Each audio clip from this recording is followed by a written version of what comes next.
And so we can hear the sanctuary background noise now, if the folks can. Oh, my gosh, just broke. Good afternoon, everybody. Hi, everybody in person. Hi, Nancy, and everybody on Zoom. I'm Heather Masterson, currently serving as board president, and thank you all for being here. I'd like to go ahead and call this meeting to order. We do have quorum.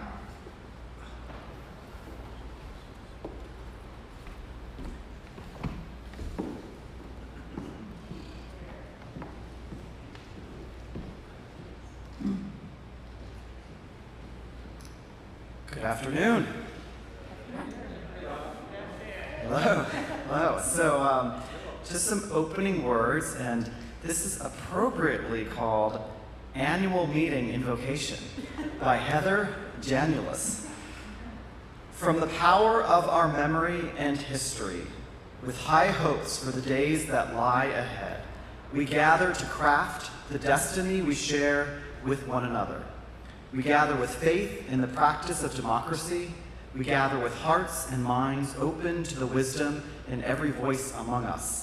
In our gathering, may we dream and design a bold future. May we bring our best selves to this service. And may we dream these dreams and do this work with love. Amen.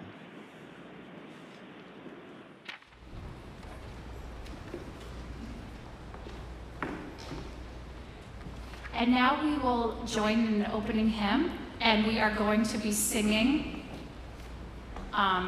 Actually, we will need the teal hymnals if Rob, Schwartz, and Martin, you don't mind helping pass those out. The teal hymnal will be singing 1014, verses 1 through 3. So we'll give everyone a moment for that.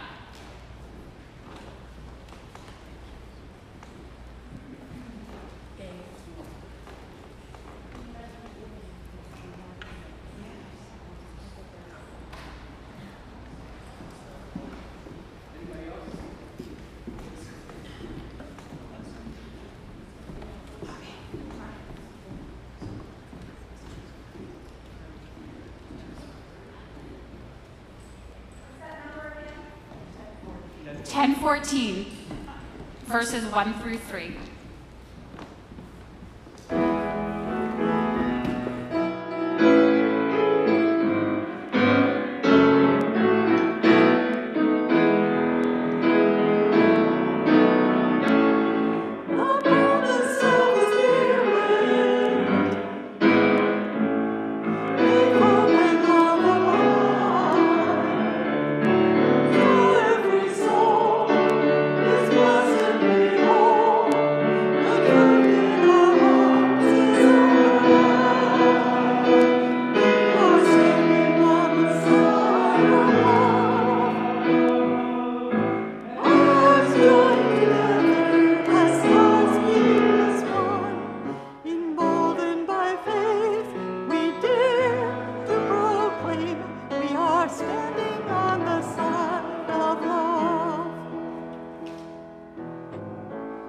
Sometimes we build a barrier to keep love tightly bound, corrupted by fear, unwilling to hear, denying the beauty we found. We are standing on the side of love, hands joined together as hearts beat as one, emboldened by faith, we dare to proclaim we are standing.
I hope everyone has been online and looked at all of the materials that we have in there. And one of those is the minutes from the 2021 meeting. Does anyone have any comment or questions about that?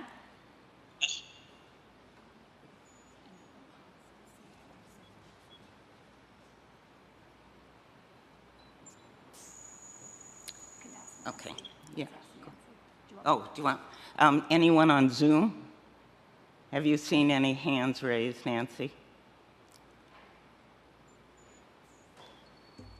I guess not. Okay. No, I haven't. Thank you, Nancy.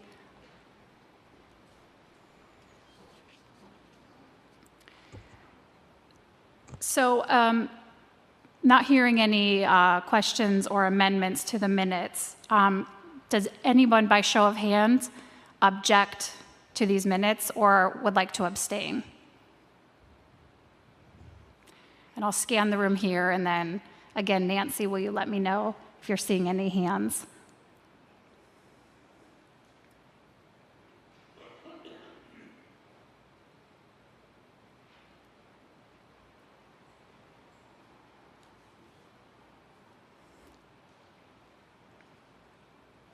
No hands Great. here. Okay, then we will, I'll declare these minutes from the 2021 annual meeting as approved. So thank you. So I'll move into the president's report, and I guess I'll just take a quick step back again to say thank you so much to everybody for participating in this meeting, whether you're here in person or on Zoom. And this is our first time doing an annual meeting like this, and so we may have a few little bumps in the road, but I'm confident that we will work through them. We've already have done so once already here with our voting process, but thank you all in advance for your patience. Really appreciate it.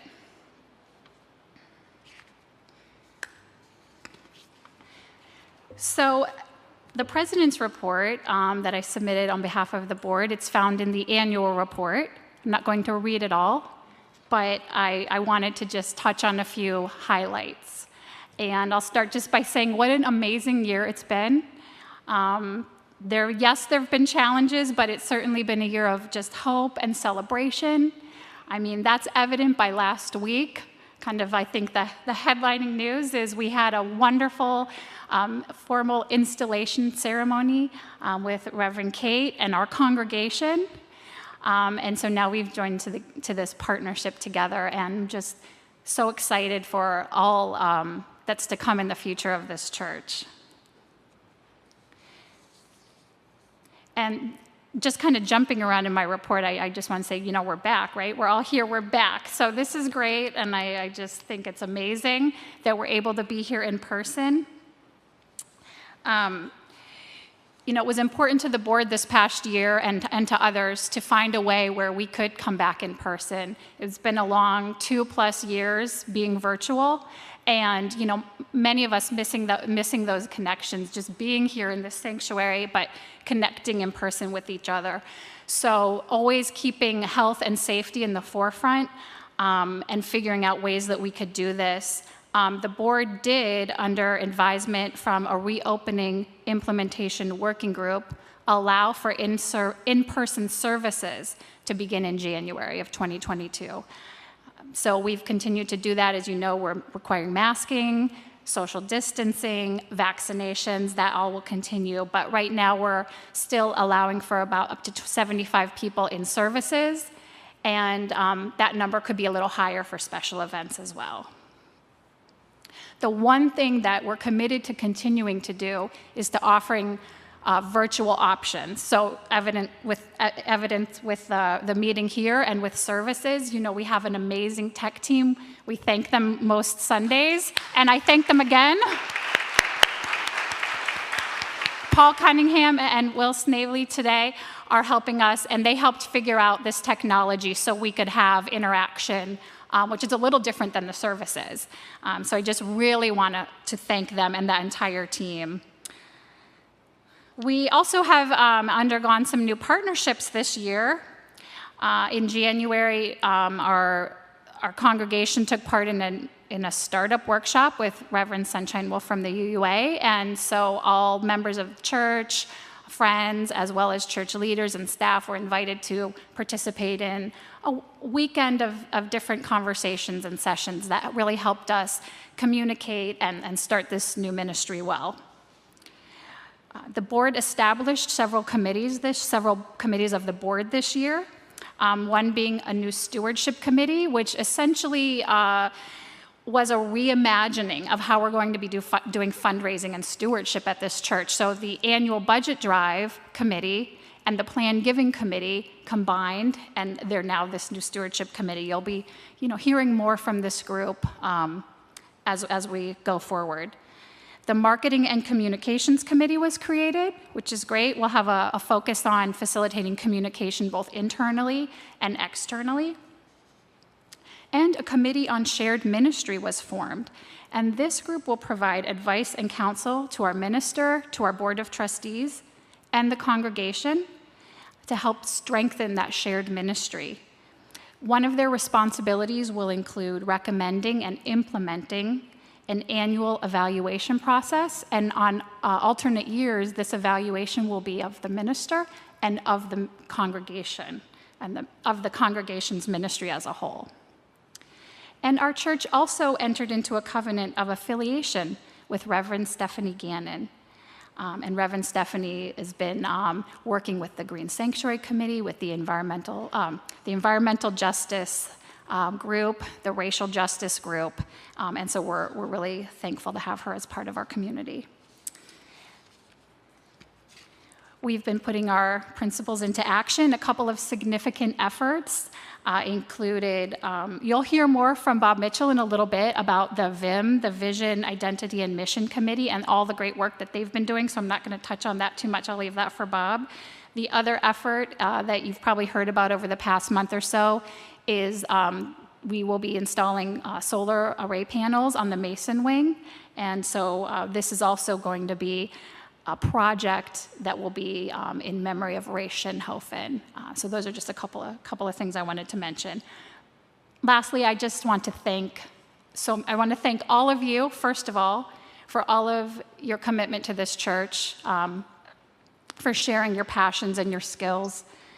I want to thank my fellow board members, Lee Carnes, Vice President, Kate Snow, Secretary, Kyle Gracie, Treasurer, as well as board members Amy DeKiki, Julie Downs, Sam Hens-Greco, Bob Mitchell, and Rob Schwartz, Reverend Kate as an ex officio member, and Kurt Summersgill, who's been serving as recording secretary. So thank you, all of you.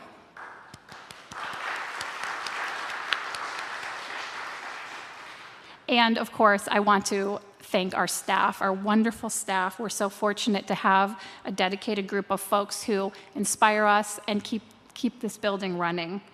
Erica Shadowsong, Chris Rust, Ellen Goisen, Rita Gates, Cicely Moultrie, Dan Leahy, and Kenzie McElfresh. Just want to show appreciation to all of you.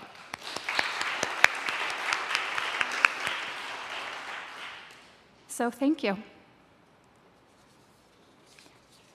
And with that, I would like to turn it over to Reverend Kate.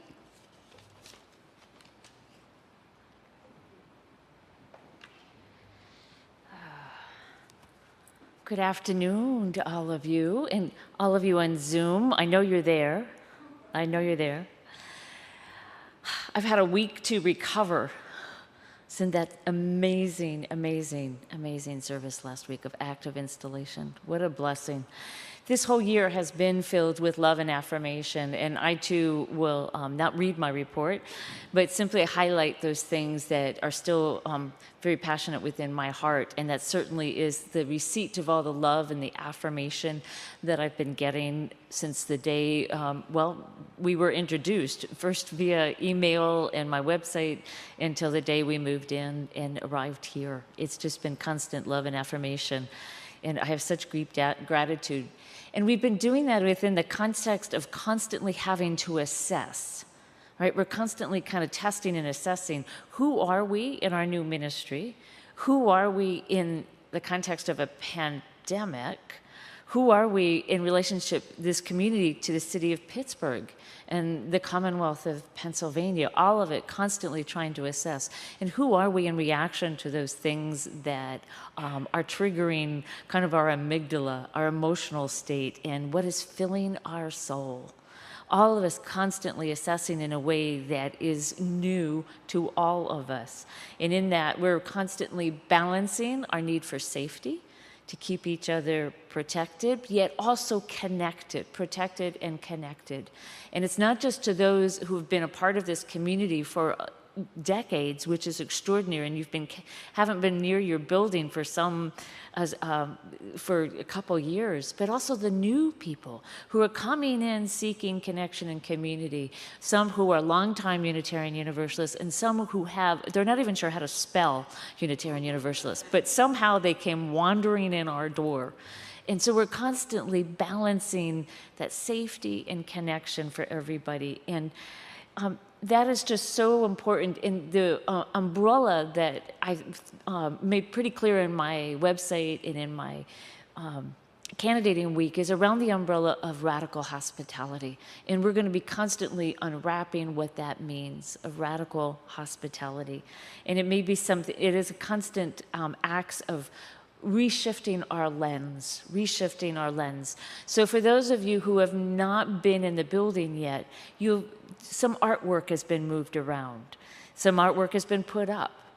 And we're going to continue to do that as we try and express our values and who we are, looking into the future as 21st century church. And one of them is, of course, being a multi-platform community. And this is being a multi-platform, that is, we can stream Zoom, thank you tech wizards, and still conduct an incredible meeting of engagement and transparency. As we are trying to engage with the city of Pittsburgh and assess that, I kept hearing from so many of you, I want to be engaged. I want to reach out. I'm tired of sitting at home and reading about the world's problems. I want to feel like I'm engaged and active, not just reading how awful things are. And the two things that came up, of course, were racial justice and climate crisis. So those are the two initiatives that we launched together this year. And even though the experts say, new ministers, you shouldn't launch some new project in your first year, I'm like, "Pah. What do experts know about Pittsburgh? Nothing, I'm telling you." So we launched two initiatives. One we'll be voting on later today, in our meeting this afternoon on climate justice and racial justice. And the other is about looking at adding the 8th principle. And I hope you're paying attention to the emails that I'm sending out weekly about how to raise our awareness on racial justice and who we are as a people and individuals. But what is happening in our Association of Unitarian Universalists about adding an 8th principle that calls us not just about we're going to be aware of racial justice, we're going to call ourselves to white supremacy and eradicating it, but how do we hold ourselves accountable? It's not just saying it, but how are we doing it, and then how are we checking ourselves? And that principle is a completely different flavor than any of the others. So more conversation on that, and I suspect we'll end up with a meeting at some point in the fall or the winter just for a congregational meeting, but there'll be lots of little conversations about that in the next months to come. What do I do with some of my time? I meet with staff, I meet with committees, I meet with some of you in safe context, either here in the office.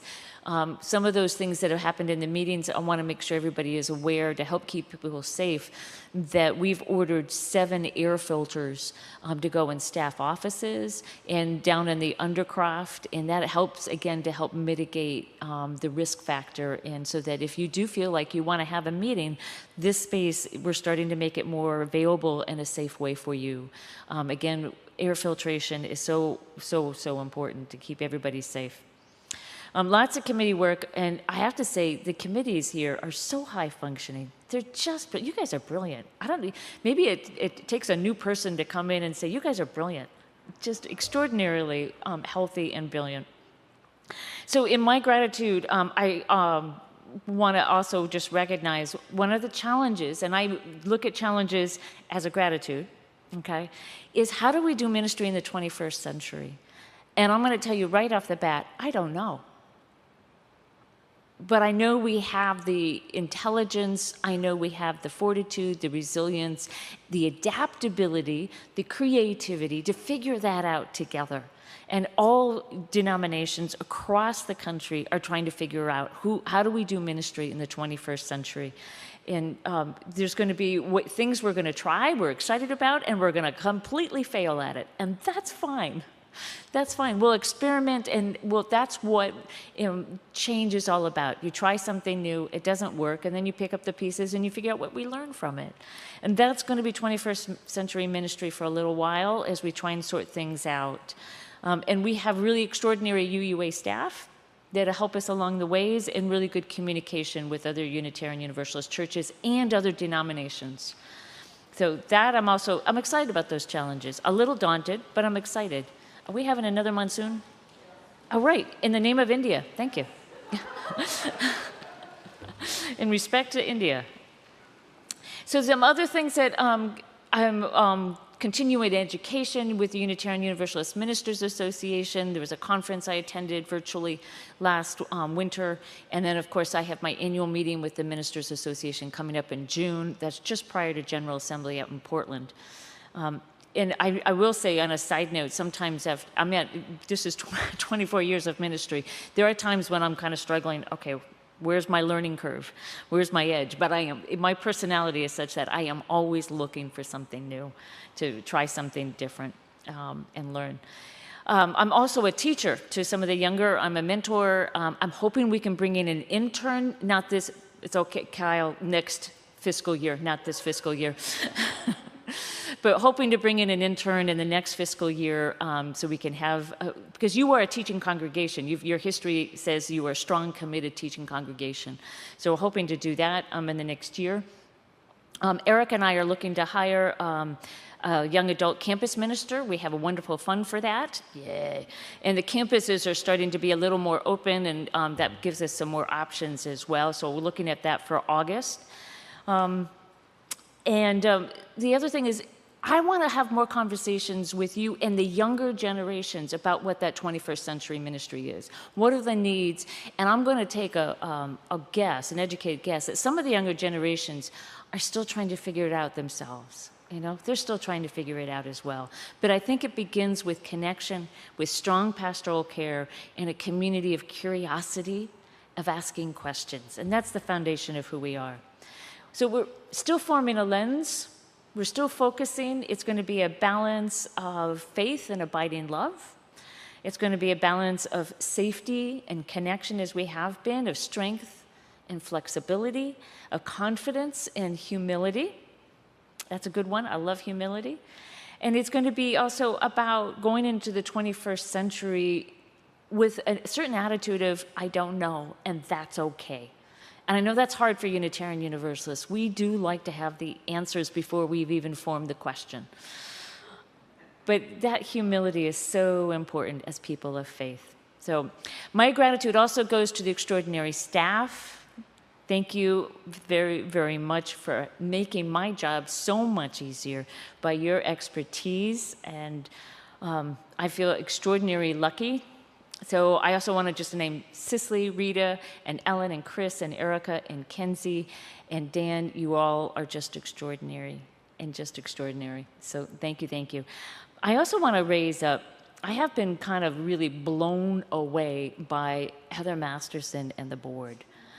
All of you are just extraordinary. And the challenge is, you may not all know how extraordinary you are. I've 24 years of ministry plus my internship. I have been through 25 years of board meetings. You guys are extraordinary. Absolutely extraordinary. And I hope you all know, they just, it's been a tough 2.5 years for this community, but the boards of the last few years and the ones coming in today, they really have your best interest at heart. And I've just been so, so blessed with the commitment, huge time commitment, and the love that you all bring, Heather. Thank you. It has been a joy. I have such great, and I also want to call out Klaus and Margaret and Kyle. Wow. The finances, People don't give unless they believe and have faith in the finances. They are transparent, they're in good shape, and they are you are a financially healthy, stable community. And I say that also knowing that sometimes people don't give unless there's a sense of urgency, right? Is your money needed here because we're doing some important ministry? Yes. Because the one thing that we do have an urgency in, and I again face this with gratitude, we do need to grow this church. Absolutely need to grow this church. So will you help me with all that? Yes. And online, on Zoom, help me grow this church, okay? That's the sense of urgency I want to give you. And, well, climate crisis is one of the ways to grow this church. So thank you all very, very much.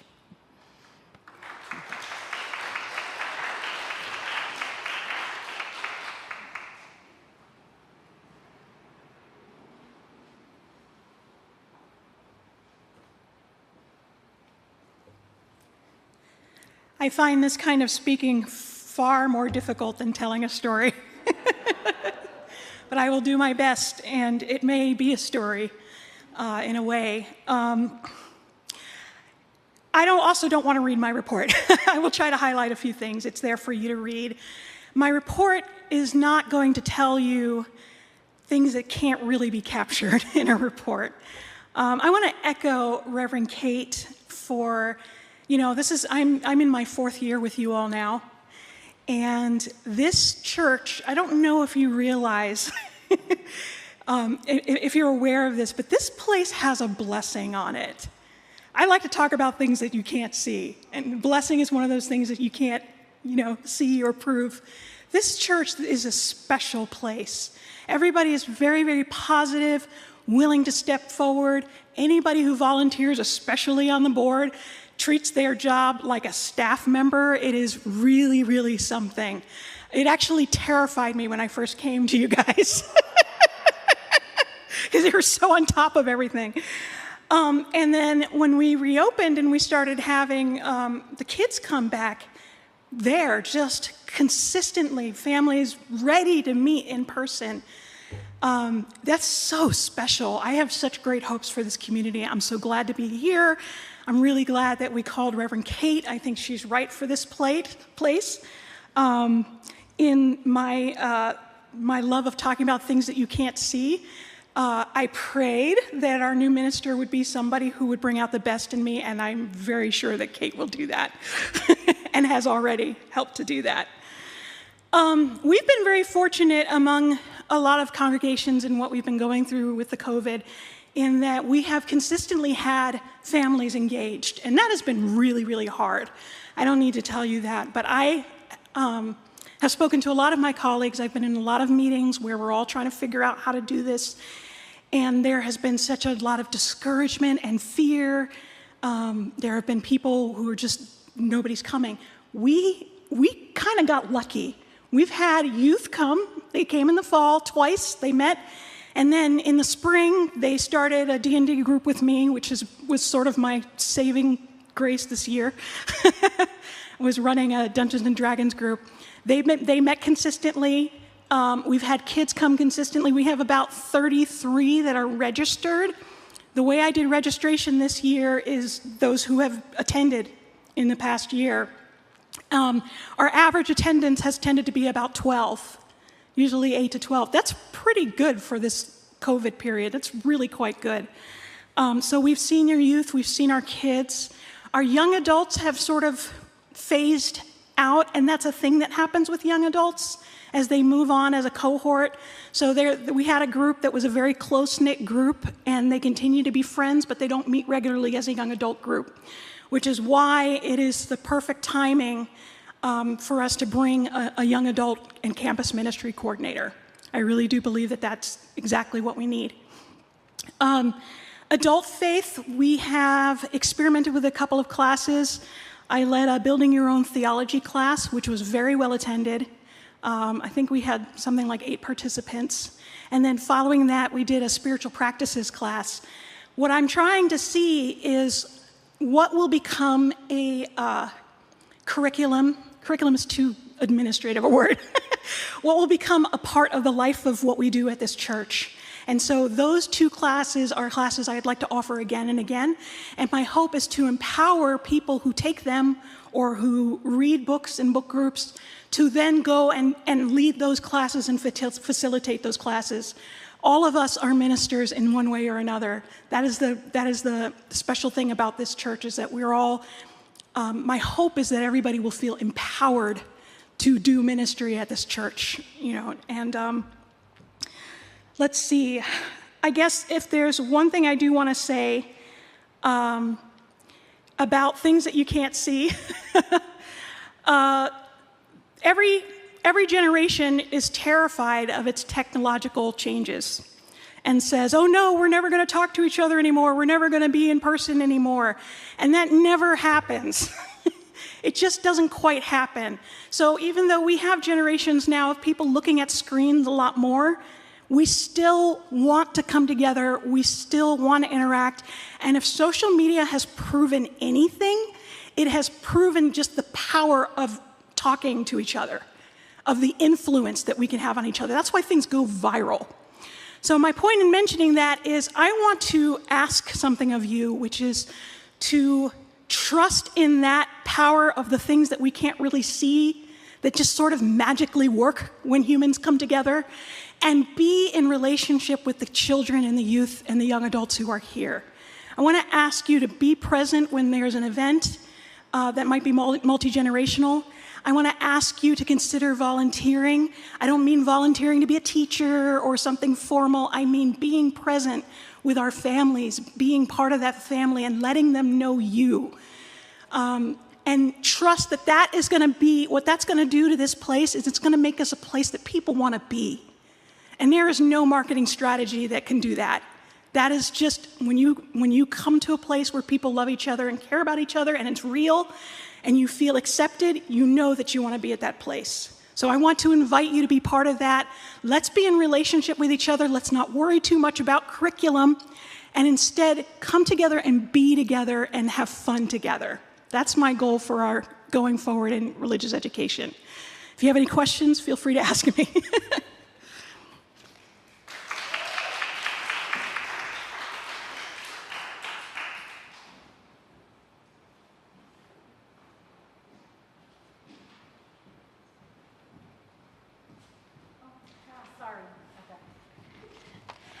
Hi, you all. This is my very first congregational meeting ever. And of course, I wasn't prepared to speak. So my name is Ellen Gosian, and I'm the Director of Instrumental Music here at First Unitarian. And my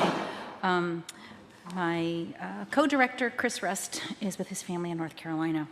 And so I wrote a little report that you can scroll down and read if you wish. It's not super detailed, but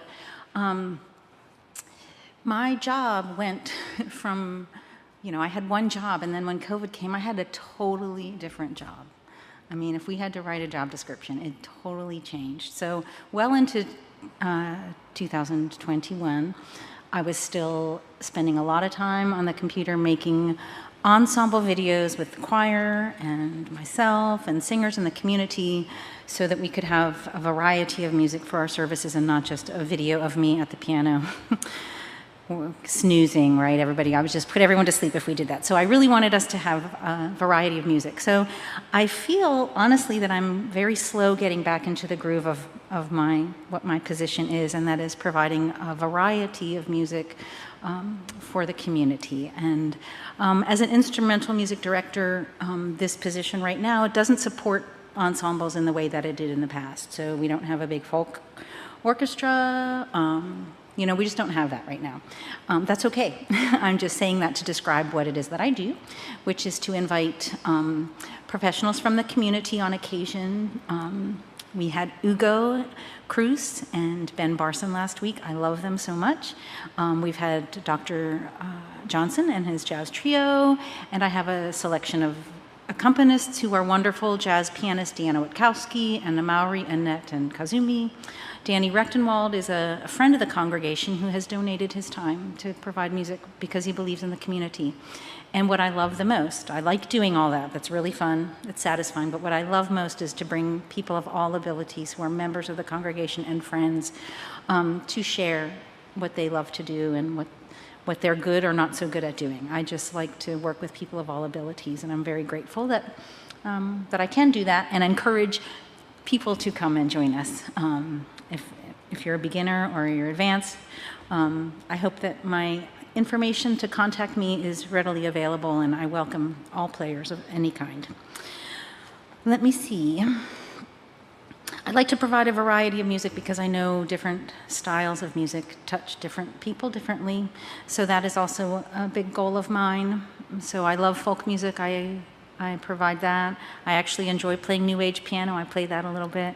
I'm a quasi-classical player, so I play that. So that's my goal, is to do that. I also hope, now that we're meeting again together, we do have pickup bands that we use for services. So it's fun to have a hymn band when we sing things like Standing on the Side of Love, which I try to do on piano, but that's great to have a hymn band for, and small folk ensembles like we had Heather and Paul today. So that's what I do. I gather very small ensembles, kind of ad hoc. I send out the word to invite people, and I'm going to continue to do that, so tell your friends. I am very grateful for Chris Rust, and I know that he submitted a report, and he did not want me to speak for him. I'm not really speaking for him. But as Reverend Kate and Erica were talking about what this community can be for Pittsburgh, Chris is just so devoted, and it's just part of his nature. I don't know how hard he has to try, but he opens his UU Community Choir, which he has renamed Community Choir, to anybody who wants to come.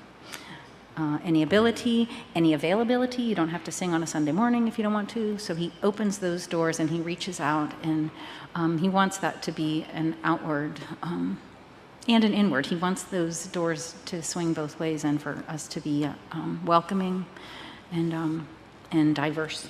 So that I know that's what he does, as well as ministering to you and inspiring you as a community. Anything else I should say?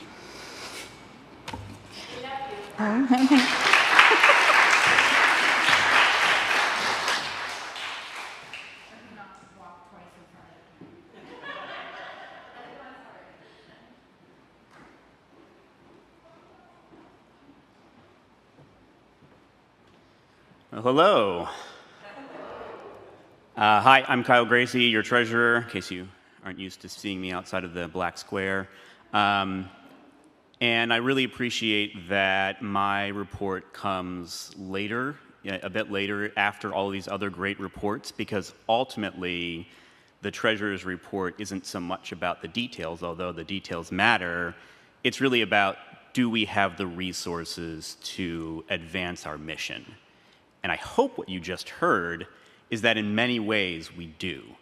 And I hope that that's reflected in my report as well, and I think you'll hear that even more as you hear the reports that are coming after me. So just like everybody else, I'm not going to give you all the numbers here. Those are in the report if you want them, but I'm going to just talk about a couple of highlights. So again, kind of coming into the pandemic, we were in a pretty good place. We had actually a surplus in our budget. That's gone now. The pandemic ate that, but luckily we were able to be very resilient. So through the generosity of all of you, through very careful management of our finances from an incredible team. I'm just one person. There's a whole team of people who are managing your finances, managing our investments. All of their names are in the report. Please check them out and tell them thank you. Many of them are here in one way or another. Through all of that hard work from those folks, we weathered this challenging period very well, even if we did have some losses along the way. And now the budget that we just passed at the end of 2021 for this 2022 year is actually putting us in a position to basically come out even. So we're making up for those losses that we suffered. And overall, we were able to, we kept everybody employed. The building is still here. We still had wonderful programming thanks to a lot of folks who adapted very quickly. So that's all really, really positive. In addition, our investments, our endowments, the things that are supposed to protect us, keep us going for the long term and protect us if, say, we do have a monsoon and the roof comes in, those things actually grew over this last couple of years, and over this past year, our endowment actually got a little bit larger. So that was actually very encouraging and healthy. So in those ways, we are actually in pretty good place. I think I said in my report, we're in a reasonable financial position overall, and that's very exciting. And in partnership with the growth of the stewardship committee, this new stewardship committee that we have, that's another exciting opportunity for us to increase our financial resources over time. We've had some very generous gifts come in. We've had everybody making very generous and increasing their pledges and fulfilling those pledges, which is also important. So thank you for that. Everybody is continuing to communicate to us, the financial officers, that you believe and want to invest in this church. Financially, and of course, as you saw from all the other reports, you want to invest in it with your time and your care and your effort and your skills as well, which is just as important, perhaps even more important than the finances. So thank you for all of that. So we're in a good position in all of those places. At the same time, there's absolutely ways that we are challenged by our finances and where there's more opportunities. I mean, you already heard a couple of ideas and desires for things that we would like to be able to do, but aren't yet able to be able to do, particularly around staff and staffing, which is our biggest, most challenging place to fund. It's actually a lot easier to fund physical stuff than it is right now to fund things like staff people. So that's actually a place where we are still looking for ways to increase our resources. And not to put the physical stuff to the side either, because I think you'll see in the building reports, and I think if we had time for all of our building and grounds folks to talk more about this, there's plenty of things that we could be doing there, but also luckily at least some of that is being realized with, as Heather talked about, the solar panels, and with some of the other things that most of you luckily don't ever see that folks put a lot of effort into keeping this building and keeping the grounds up to date and repaired and in good standards, because boy, when those things break, you notice them really fast. And the fact that they haven't broken or have been repaired or are being well maintained, it costs money, but the folks are doing it, and we have the resources to do that. And so that's why this is all working and we're able to be in this wonderful space. So in summary, we're in a good position. There's a lot that we are still looking to do with our finances, a lot of projects and programs and fulfillment of our mission that we still need to work on. But I think that you have a really wonderful team of people who are committed to doing that, both on the financial side and on the actual execution of the programs. So I am fortunate to leave the pulpit in a good position and happy and wonderful, so blessed to be with all of you and feeling good about the state of our finances right now.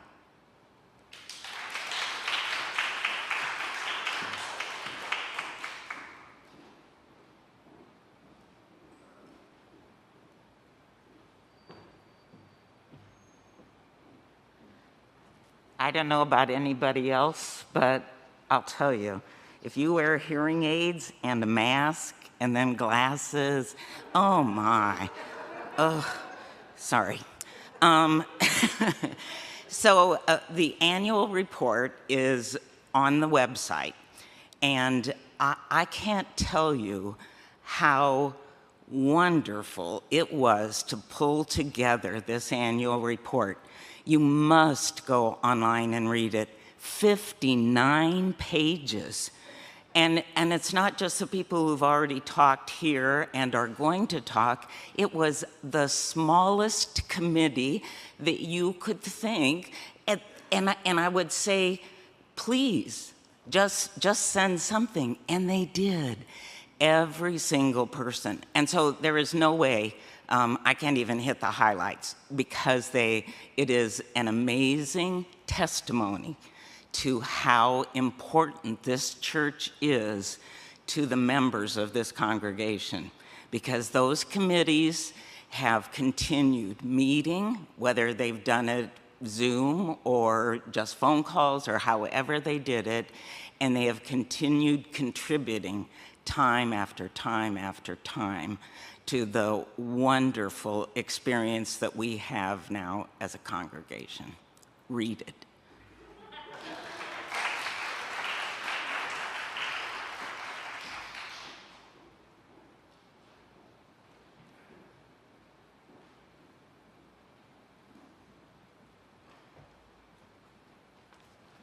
Good afternoon, everybody. My name is Martin Schmidt. I'm a member of the nominating committee. And if you're not familiar with our church governance, there are two bodies that are specified in the bylaws, the Board of Trustees and the nominating committee. Each of these has 9 people on it who agree to serve a 3-year term. And every year, 3 people rotate off and 3 new people come onto them. So our job is to identify those people and nominate them. So before I get into the slate that we're presenting this year, I want to send a shout out to and thank you to all the people who participated on the nominating committee. And they are Jen Lehman, Heather Cunningham, Susan Regan, Linda Fleming, Chris McCarrick, Sue Orkvitz, Melody Platts, and myself. So thank you all to them. And especially thank you to Jen Lehman, our chair, whose skilled and excellent leadership brought us through this year. So the slate of nominees that we are presenting to the annual meeting are as follows. To join the Board of Trustees, we're nominating Nick Izzo, Rayanne Olander-Murray, and Chris McCarrick. For the nominating committee, we actually have 5 nominees, 3 to fill 3-year terms, and then an additional 2 to fill out the terms of people, to fill out terms from people who have resigned. So people who agreed to serve a 3-year term on nominating committee are Kathy Rohr, Mary Pat Mangato, and Margaret Furman. Stuart Hastings has agreed to fill out a 2-year term to cover for someone who's resigned from nominating. And late breaking news that may not be in your ballot, Nancy Latimer graciously agreed to fill out a 1-year term on the nominating committee. So a lot of our job is calling up people and asking them, and you can't get discouraged. A lot of people are not able to accept our nominations, but I want to give a special thank you to everybody who said yes. And I'm talking about Nick, Rayanne, Chris, Kathy, Mary Pat, Margaret, Stuart, and Nancy. Thank you.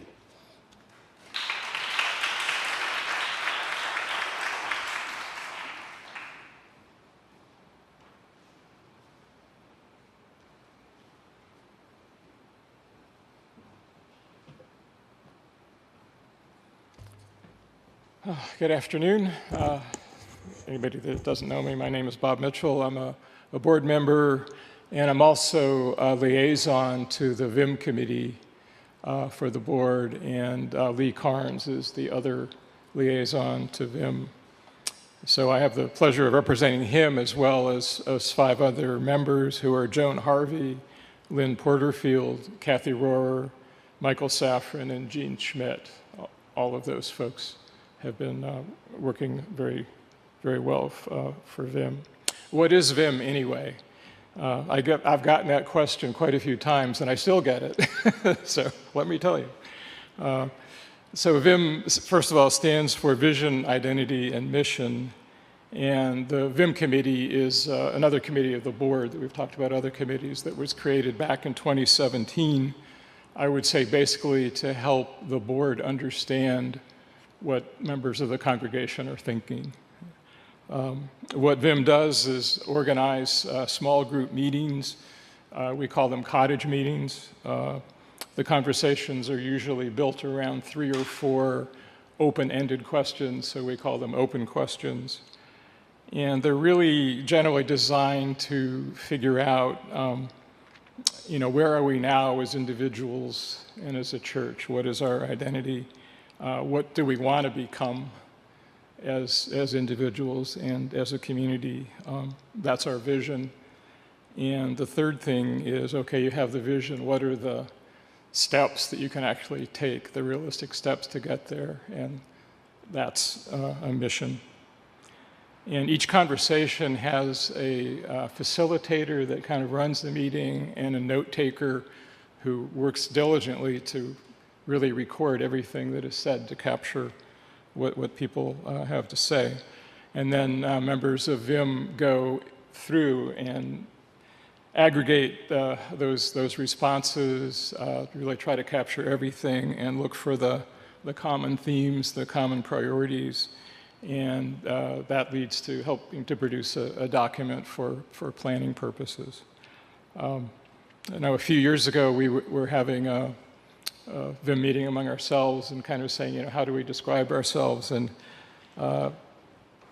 you can say that it amounts to like holding up a mirror, you know, to the congregation so we can look at ourselves, and running a tape recorder so we can sort of listen to what we are. So UUs are wonderfully diverse. Some might say notoriously diverse. And we certainly see that in VIM conversations. And before this year, the last time that we really had a set of VIM conversations was in 2019. And people were asked in particular what social justice organizations and you know, issues that are you really concerned with. And of course, we had about 50 people who participated, and they had more than 50 distinct local social justice activities and organizations that they're associated with. But amid all that diversity, you know, there was the unity that Reverend Kate mentioned before. The two issues that really were the most common were racial justice and action on climate and environment. And so those meetings also, with all that diversity and so on, it also highlighted a shared desire that people have to work as a community in a more focused way, you know, building on our diversity, I guess you could say. And so accordingly, back in October at a retreat, Reverend Kate and the board decided to look at the possibility of an environmental justice initiative in the church. And you've heard a little bit about that before, to have that as a possible unifying theme. And so to kind of help explore that, there were cottage meetings that were held in this past March. And in those meetings, we had 59 congregants that participated, and they were asked, what is your vision that you have, and what specific things could be achieved to move toward that vision? And in response, almost half of people prioritized better air quality and water quality, and over a third identified more equitable housing and better integrated neighborhoods. You know, those are really kind of the most key highlights. And then participants were asked, what actions could our church take to reach their goals, to reach their vision? And by far the major response was that we should partner with existing organizations who are already leaders and already doing that work. And that response really reinforced what we'd been hearing for some number of years, that desire to really form a partnership. And I think Reverend Kate, you know, was talking before about growth, and I think the partnership, you know, probably and growth go together. You know, we kind of move outside of lime water. That will become someday. Move outside our walls. And so the most specific, the most frequently mentioned partnership organizations were Pennsylvania Interfaith Impact Network, or PIN, Black Urban Gardeners and Farmers of Pittsburgh, also known as BUGS, Mayor Gainey's new administration, GASP, the Valley Clean Air Now, UU Justice PA, which just had a meeting this past weekend, and of course, other churches. And so in general, the cottage meetings reaffirmed the strong interest in environmental justice that we've been seeing for the last number of years, and they contributed to the content of the proposal that you've hopefully seen, and there's copies in the back there.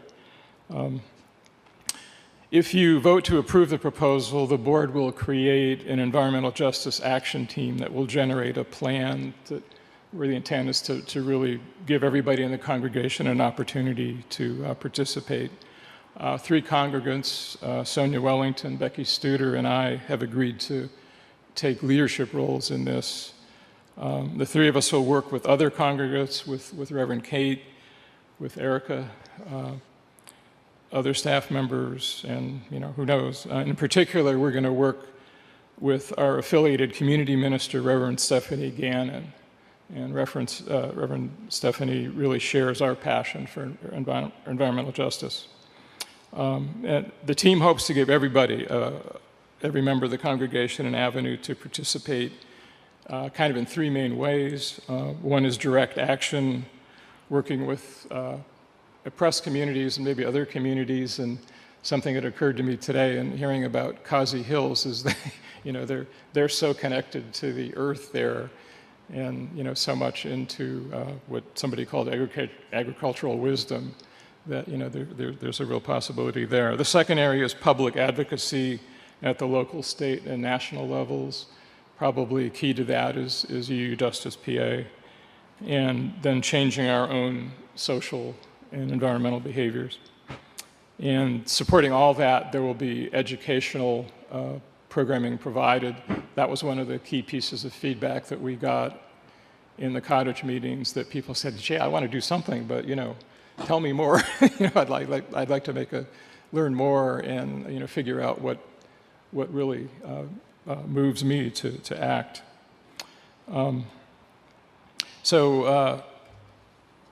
Reverend Kate talked before about how do we have a ministry in the 21st century, and hopefully these kind of cottage conversations and open questions can be a part of that.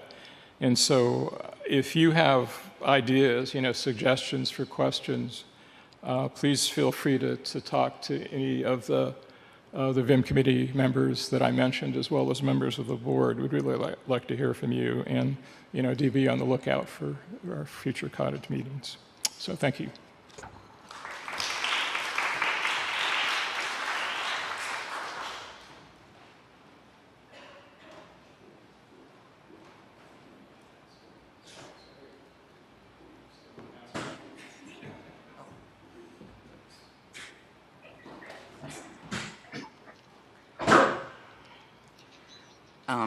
In November of 2020, we had a congregational meeting, and at that time, we had created a whole new set of bylaws, and that was what we voted on, and they were passed. You're probably going to be surprised to hear this, but the devil is in the details. So sometimes you just don't think what can possibly be needed, and that's what these 2 bylaws amendments are. In Article 3, Section 3, we've added some words. Have to make a financial contribution of record to the church operating fund for the previous fiscal year. We've removed the word during because the added words are more specific. And then we added that removal from the membership roll under this section is effective only upon completion of the membership termination process. So it isn't just a matter that you're gone. It is a matter that there is a process, and that is now included in the bylaws. And then once we had done that, we realized that if anybody did happen to leave and then came back, we hope, that it would be cumbersome to make them re-sign the membership roll. So this is just that we will allow them back in without assigning again. If you have any questions, Heather is here to answer them.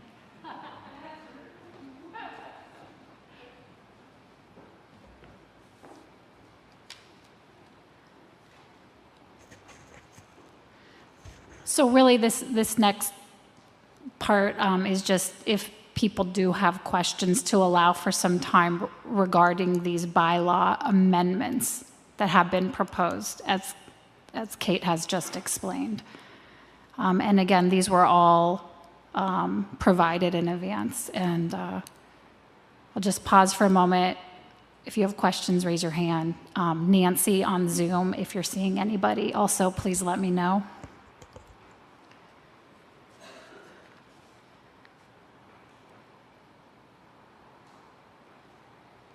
Just going to give her a minute to scan all the...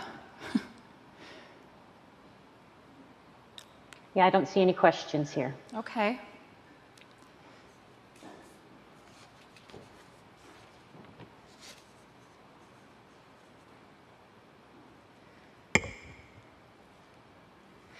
Well, then I'll make a motion to accept the 2 amendments to the bylaws as proposed. Actually, what am I doing? We're voting. Like, bear with me here. I'm in board mode. Scratch all that. You will have an opportunity to vote by ballot at the appropriate voting time.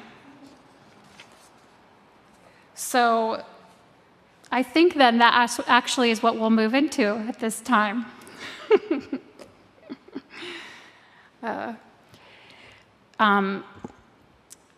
The voting procedure, anyone in person who is voting by ballot, you should have received your paper ballot. If you have not collected that upon check-in, you can see Kyle Gracie at the back. And if you're in person, you can go ahead and vote. We actually have the bylaws amendment vote, and then you'll see a second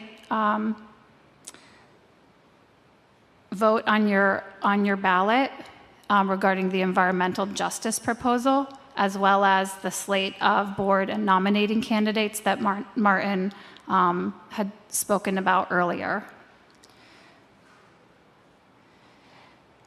If you voted electronically this morning, you will need to vote electronically for the bylaws amendment and for the environmental justice proposal, and those will be sent out to you over email. Klaus Makalka is administering that, and Klaus, can you confirm that those were sent, or Kyle?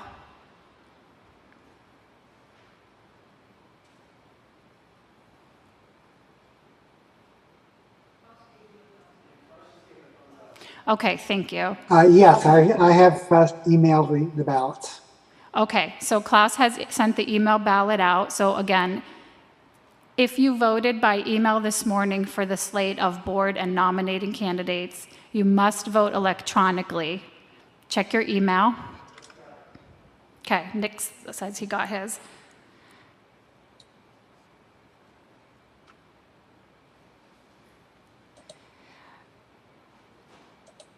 Nancy, are there any questions coming up on Zoom regarding the voting procedures?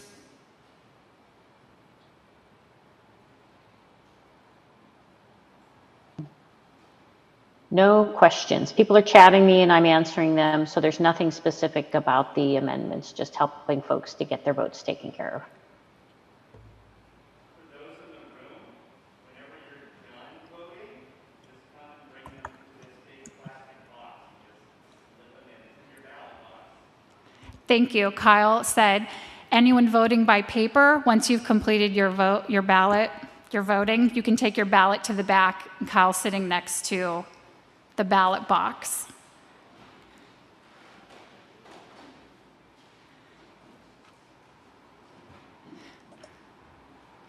Now that I feel like I've gotten this somewhat straight, I'll just take a moment if anybody has questions regarding voting. If not, during this time, Kyle will be tallying the paper votes. Klaus will be monitoring the electronic votes. And so I'm going to vote here as well momentarily, and then we can open up for a time of general questions.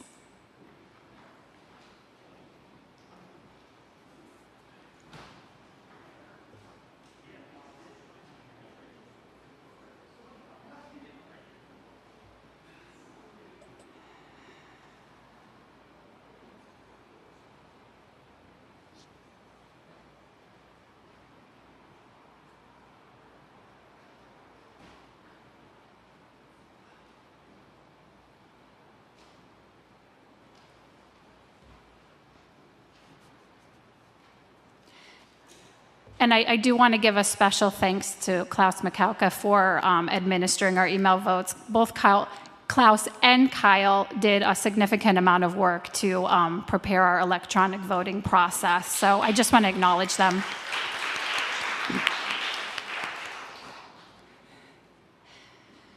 So are there any general questions that the congregation would like to ask?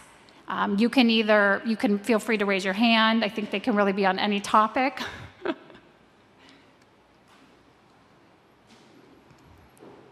And same goes for all the folks on Zoom. If you have a question, you can either raise your hand and Nancy will unmute you. You can put it in the chat and Nancy will read it.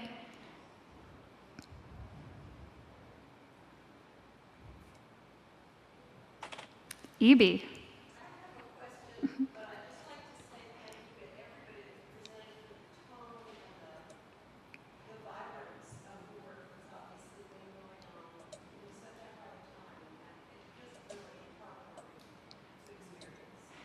Thanks, EB. And EB just thanked everyone for... Can you repeat it? Yes, that's what I was about to do. Of course, I'm trying... No, they can only hear through the microphone. It's hard for them to hear, even though... EB thanked everybody for the reports and for the vibrancy and everything that people are doing. So it was a comment.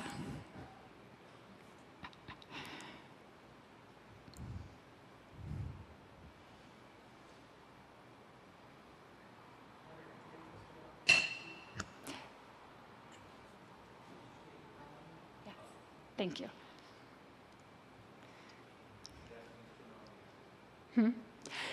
I know, I'm just thinking, waiting, giving that pause, right, for people to come up with their questions.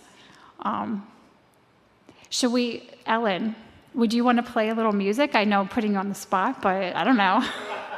we have to tally the votes, so.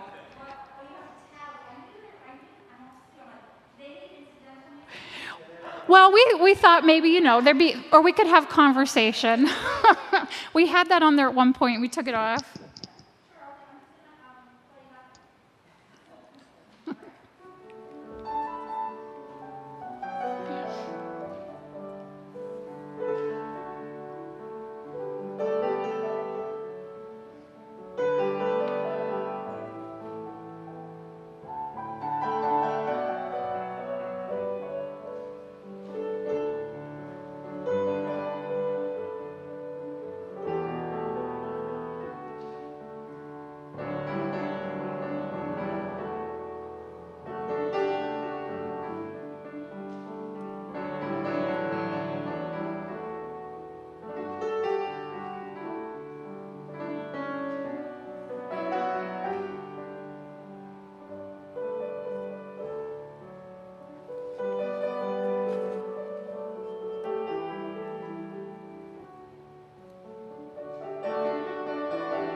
We're just still tallying everything, so thanks for your patience. Yes.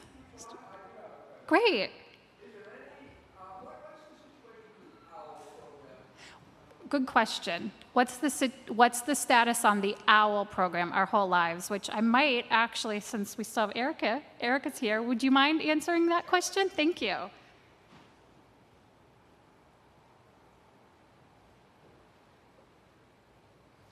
So OWL in many congregations had to stop because they do it in person. And it, as a safety matter, was not something that was going to be done online. They have just begun online trainings, which is the first time they're doing that, which makes it a lot more easily available to people who want to volunteer. So we are short on OWL volunteers. We can't really offer OWL until we have a good number of volunteers. However, I have at least 3 people who have told me that they are interested in, so I am hoping that maybe we'll see it return in the fall. Anything else about that?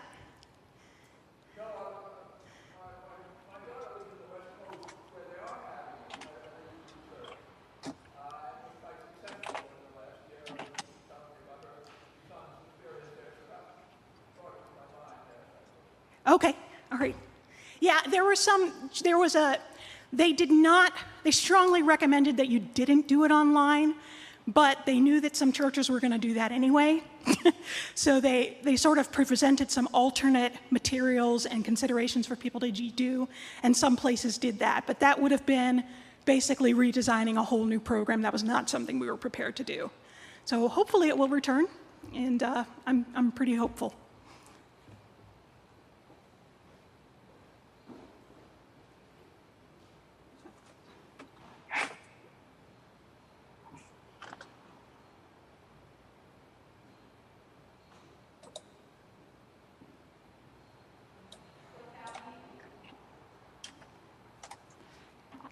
We don't have results yet, but any other questions?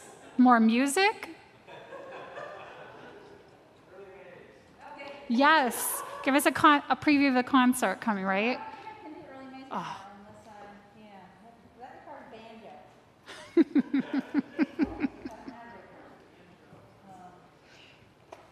What's that? I'm going to practice.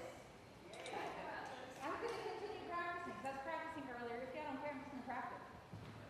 And then until Heather says to stop practicing. Does that sound okay? Okay. Yep, thank you.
Thank you, Ellen.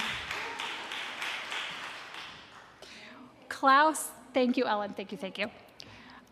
Klaus has the results, so he will unmute and take it away, Klaus.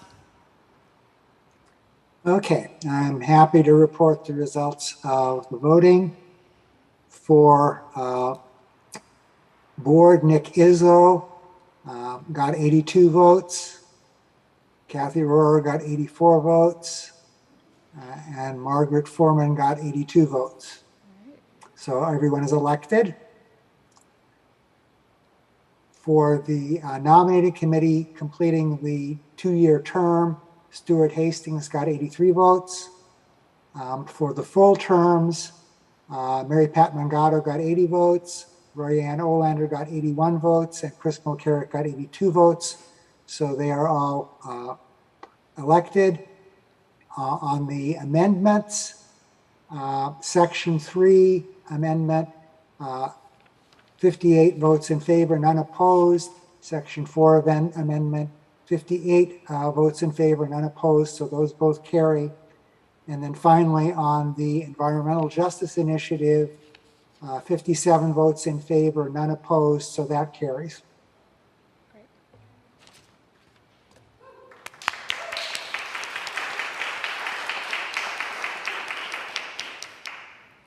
Thank you so much. Thank you, Klaus, and thank you, everyone, for voting.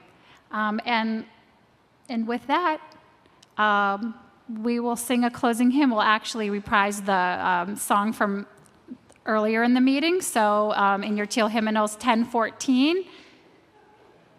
And we will sing just, why did you take them back? But you know what? You all know this. You all know this. Verse 3, Sue will lead us. Just verse 3.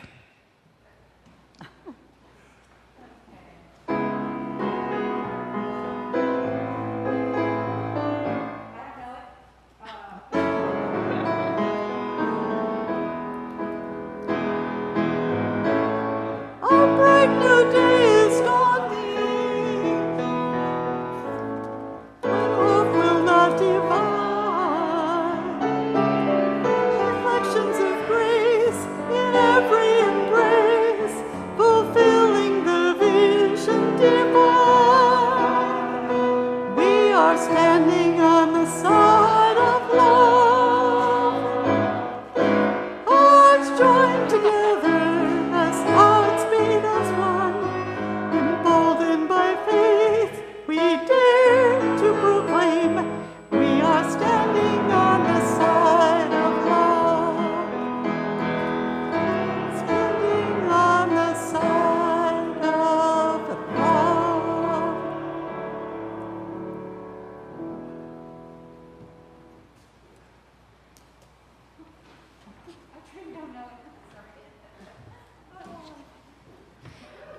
So I want to do a quick benediction because we're a religious people and that's what we do.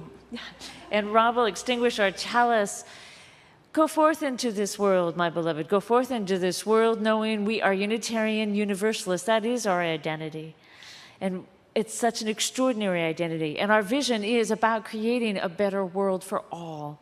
And our mission is all must be welcome in our community. All are welcome in our community. Go forth, return again in love. Blessed be. Thank you, thank you, thank you. And I'll just formally adjourn this meeting of our 2022 annual congregational meeting. Thank you, everybody, so very much.